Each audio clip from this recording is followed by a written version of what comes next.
चलिए दोस्तों स्टार्ट करते हैं अगला लेक्चर कैश फ्लो स्टेटमेंट का।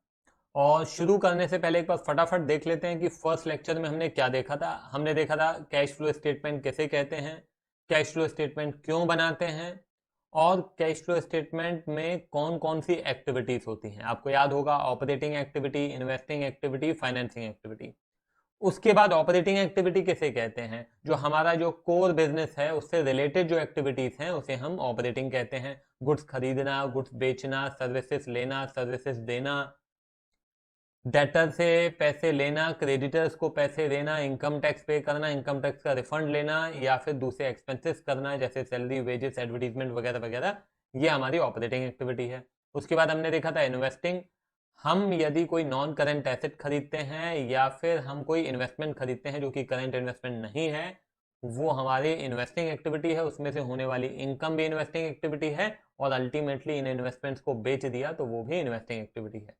फिर फाइनेंसिंग एक्टिविटी, हमारे कैपिटल या हमारी बोरोइंग से रिलेटेड जो एक्टिविटीज हैं वो फाइनेंसिंग है। जैसे कि शेयर इशू किए, डिबेंचर इशू किए, उन शेयर्स पे डिविडेंड दिया, उन डिबेंचर्स पे इंटरेस्ट दिया, लोन लिया, ठीक है, लोन पे इंटरेस्ट दिया, और फाइनली इन सबको वापस दे दिया। चाहे डिबेंचर्स का रिडम्पशन कर लिया, शेयर्स वापस आपने रिडीम कर लिए, या फिर अल्टीमेटली आपने अपना लोन भी रीपे कर दिया। Is it clear? ठीक है। तो उसके बाद हमने क्वेश्चन भी देखा था। अब आज हम एक क्वेश्चन और देखते हैं। लेट्स सी, ये क्वेश्चन आपके सामने है, तो कोशिश करेंगे आप कि आंसर मेरे से पहले देंगे। Identify which of the following transactions are operating activities, investing activity, financing activity and cash equivalent. मेरे से पहले पूरी कोशिश करनी है आपको। तो सबसे पहला है मार्केटिंग एक्सपेंस। मार्केटिंग एक्सपेंस होता है आपका ऑपरेटिंग। मैंने आपको बताया जो हमारे एक्सपेंस हैं, चाहे वो सैलरी हो, वेजेस हो, एडवर्टीजमेंट हो, ठीक है। कैश रिसीव फ्रॉम, सॉरी इधर आ जाते हैं, परचेज ऑफ इन्वेस्टमेंट। तो परचेज ऑफ इन्वेस्टमेंट ये आपकी इन्वेस्टिंग एक्टिविटी है। Cash receive from trade receivables, ठीक है, डेटर से पैसे मिले तो ये भी आपका ऑपरेटिंग है। बायबैक ऑफ इक्विटी शेयर्स, अब यहाँ पे थोड़ा सा दिमाग लगाइए आप। इक्विटी शेयर्स आपने इशू किए थे तो क्या हो गया, फाइनेंसिंग एक्टिविटी था। अब इन्हीं शेयर्स को आप क्या कर रहे हैं, बायबैक कर रहे हैं, ठीक है। मतलब वही शेयर्स आप वापस ले रहे हैं। लेके इन शेयर्स को आमतौर पे क्या कर दिया जाता है, एक्सटिंग्विश कर दिया जाता है, खत्म कर दिया जाता है। तो ये शेयर आप कर क्या रहे हैं, वापस ले रहे हैं, बायबैक। तो अब ये कौन सी एक्टिविटी होगी, ऑब्वियस सी बात है ये फाइनेंसिंग एक्टिविटी होगी। शेयर इशू किए, फाइनेंसिंग है। उस पर आपने डिविडेंड दिया, फाइनेंसिंग है। फाइनली बायबैक किया तो भी फाइनेंसिंग है। Repayment of a long term loan, long term loan को रीपे कर दिया। तो लॉन्ग टर्म लोन आपने लिया था तो क्या था, वो फाइनेंसिंग एक्टिविटी था, भी रीपे कर दिया तो भी फाइनेंसिंग एक्टिविटी है। कमीशन रिसीव्ड ये आपका ऑपरेटिंग एक्टिविटी है। चाहे आपने सर्विसेज प्रोवाइड की, चाहे आपने गुड्स बेचे, चाहे आपको कमीशन मिला, रॉयल्टी मिला, ये सब ऑपरेटिंग एक्टिविटीज हैं। सेलिंग एंड डिस्ट्रीब्यूशन ये भी आपका ऑपरेटिंग एक्टिविटी है। रिडेम्पशन ऑफ डिबेंचर, आपने पब्लिक को लोन दी, पब्लिक से लोन लिया था और फिर वो आपने क्या कर दिया, रीपे कर दिया, तो भी फाइनेंसिंग एक्टिविटी है। सेल ऑफ मार्केटेबल सिक्योरिटीज, बेटा मार्केटेबल सिक्योरिटीज मैं पहले भी आपको बता चुका हूं, ये कैश एंड कैश इक्विवेलेंट में आता है। बैंक ओवरड्राफ्ट एक शॉर्ट टर्म लोन होता है, तो ये भी आपका फाइनेंसिंग एक्टिविटी में आएगा। क्लियर है? चलो एक और क्वेश्चन देखते हैं।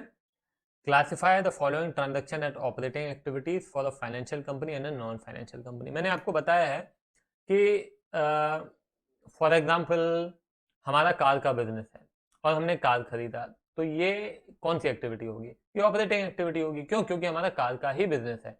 मगर यदि हमारा कार का बिजनेस नहीं है, हमारा स्टेशनरी का बिजनेस है और हमने कार खरीदा, तो फिर इन्वेस्टिंग।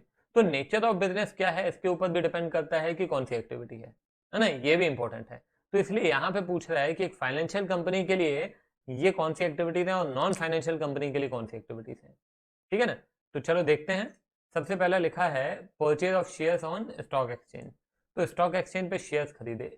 अगर शेयर्स आमतौर पे अगर फाइनेंशियल कंपनी नहीं है तो शेयर्स खरीदना तो फिर तो इन्वेस्टिंग एक्टिविटी हो जाएगी। मगर फाइनेंशियल कंपनी का काम ही इसी तरह का होता है।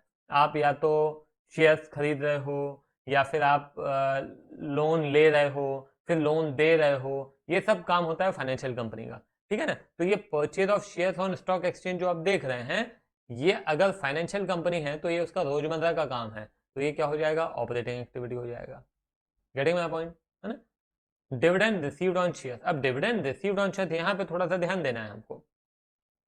डिविडेंड रिसीव्ड ऑन शेयर्स, तो आपने क्या किया है, ये शेयर्स खरीदे, अब इन्हीं पे आपको क्या मिल रहा है, डिविडेंड मिल रहा है, तो ये भी आपका रोजमर्रा का काम हो गया, तो ये भी आपका ऑपरेटिंग एक्टिविटी हो गया।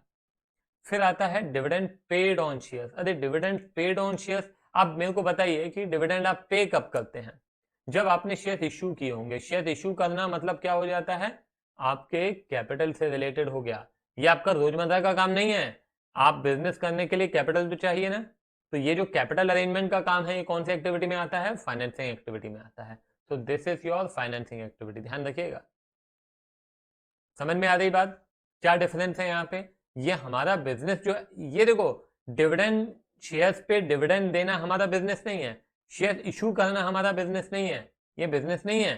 हमारा बिजनेस क्या है, हमारा बिजनेस है शेयर्स खरीदना, है ना, या फिर हमने पब्लिक में से हमने किसी से लोन लिया, फिर उसके बाद हम किसी को लोन दे रहे हैं, ये सब फाइनेंसिंग कंपनी का काम होता है। ठीक है, उसी प्रकार से यहाँ पे देखिए लोन्स गिवन, अब ये हमारा काम है, तो ऑपरेटिंग एक्टिविटी, लोन लिया ये भी ऑपरेटिंग एक्टिविटी है, इंटरेस्ट दिया ये भी आपका ऑपरेटिंग एक्टिविटी है। आई बात समझ में। ये किस केस में है, ये फाइनेंशियल कंपनी के केस में है। और अगर नॉन फाइनेंशियल कंपनी होगी तो क्या होगा, तो वो भी देख लेते हैं। Purchase of shares on stock exchange, तो ये तो हम इन्वेस्ट कर रहे हैं और उस पर हमको डिविडेंड मिल रहा है, ये भी इन्वेस्टिंग एक्टिविटी हो गई। डिविडेंड पेड ऑन शेयर्स, तो ये आपकी फाइनेंसिंग एक्टिविटी हो जाएगी, क्योंकि आपने शेयर इशू किए होंगे, उसी पे आप डिविडेंड दे रहे हैं। लोन गिवन, लोन गिवन, तो ये भी आपकी इन्वेस्टिंग एक्टिविटी हो गई, आपने किसी से लोन लिया है, ये आपकी फाइनेंसिंग एक्टिविटी हो जाएगी। और इंटरेस्ट पेड ऑन बोरोइंग, आपने किसी से बोरो किया था, उस पर आप इंटरेस्ट दे रहे हैं, ये आपकी फाइनेंसिंग एक्टिविटी हो जाएगी। तो बेटा ये क्लियर होना बहुत जरूरी है कि ये कौन सी एक्टिविटीज हैं।